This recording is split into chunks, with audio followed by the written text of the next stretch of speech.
Hey, faith family and friends, we're jumping back into our series, Seeking Jesus Through the Old Testament. And today we're specifically looking at the ways that the book of Joshua points us to the person and work of Jesus Christ. Now, for those who might not be familiar with the book of Joshua and the history that it captures, here's a summary for you. Joshua is a historical account that picks up right where Deuteronomy leaves off, starting with the death of Moses and the appointment of Joshua as the new leader of the Israelite people. And it then records how the Lord led Joshua and the people of Israel to conquer the promised land, fulfilling the covenant God made all the way back with Abraham, promising a land of their own. It's an incredible part of biblical history displaying the faithfulness of God to his people. And as I've done in the past, let me point out three interesting connections between what we find in the book of Joshua and Jesus. The first connection is between the names of Joshua and Jesus. See, Joshua is the English translation of the Hebrew or Aramaic Yehoshua, a name that means Yahweh or the Lord saves. Now, the shortened version of the Hebrew or Aramaic name Yehoshua or Joshua is Yeshua, which, when transliterated in the Greek, becomes what we now call Jesus. Similar to how Joshua means the Lord saves, Jesus also means Yahweh saves, or the Lord is salvation, which is why in Matthew chapter 1, verse 21, it explains why the name Jesus was so fitting for Jesus Christ.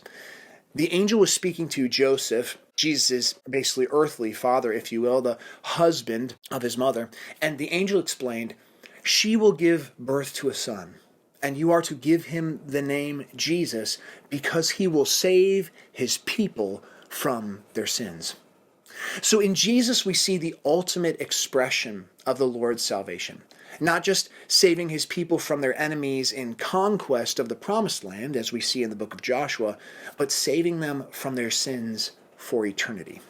The second connection between Joshua and Jesus is a common promise about the presence of God with his people. When Joshua was appointed as the new leader of Israel after the death of Moses, Joshua and the people were filled with a sense of fear and uncertainty about the future. And to address the fears of his people and the uncertainty of this daunting future before them, God doesn't just say, "Don't sweat it, you can do it, just believe in yourselves." No, this is what God tells Joshua and the Israelites as recorded in Joshua chapter 1, verse 5. "As I was with Moses, so I will be with you. I will never leave you or forsake you."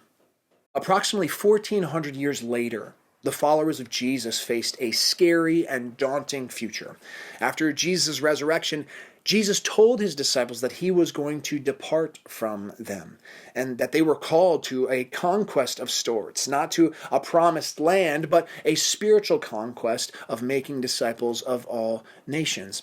And so to address the fears or the uncertainties of his people, here's what Jesus says in Matthew 28, verses 18 through 20. "And Jesus came and said to them, 'All authority in heaven and on earth has been given to me. Go therefore and make disciples of all nations, baptizing them in the name of the Father and of the Son and of the Holy Spirit, teaching them to observe all that I've commanded you.' And hear this, 'And behold, I am with you always to the end of the age.'" Just as the Lord comforted the ancient Israelites with his presence being promised to them as they moved forward, Jesus comforted the early Christians with the promise of his constant presence until he returned again.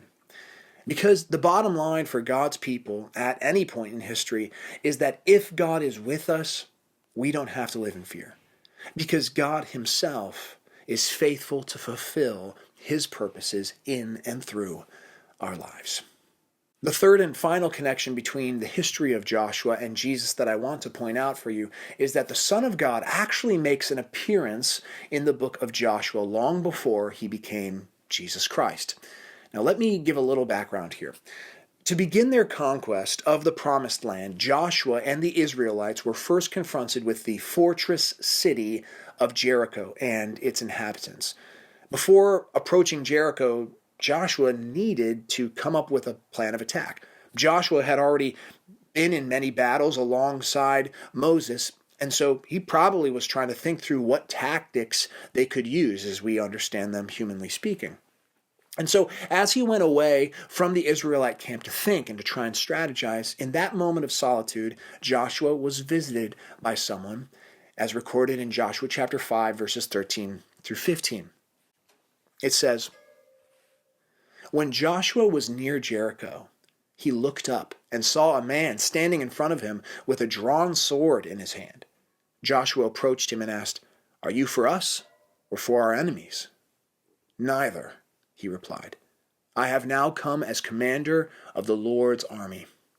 Then Joshua bowed with his face to the ground in homage and asked him, 'What does my Lord want to say to his servant?' The commander of the Lord's army said to Joshua, 'Remove the sandals from your feet, for the place where you are standing is holy ground.' And Joshua did that." So suddenly Joshua is visited by the commander of the army of the Lord, who just appears out of nowhere. And the presence of this commander of the Lord's army immediately makes the ground Joshua was standing on holy. Now, if we are reading the Old Testament in chronological order, we might sense similarities to something we've seen in Moses, particularly in the book of Exodus. As Moses was visited by the visible presence of God in the burning bush that made the ground he stood on holy ground, now the same thing was happening to Joshua. But instead of a burning bush, Joshua was visited by this commander of the Lord's army.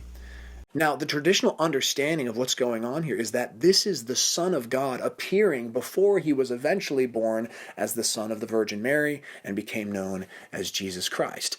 And this kind of appearance of Christ before he became Jesus in the flesh is called a Christophany, which means a visible or tangible manifestation of Christ or the Son of God.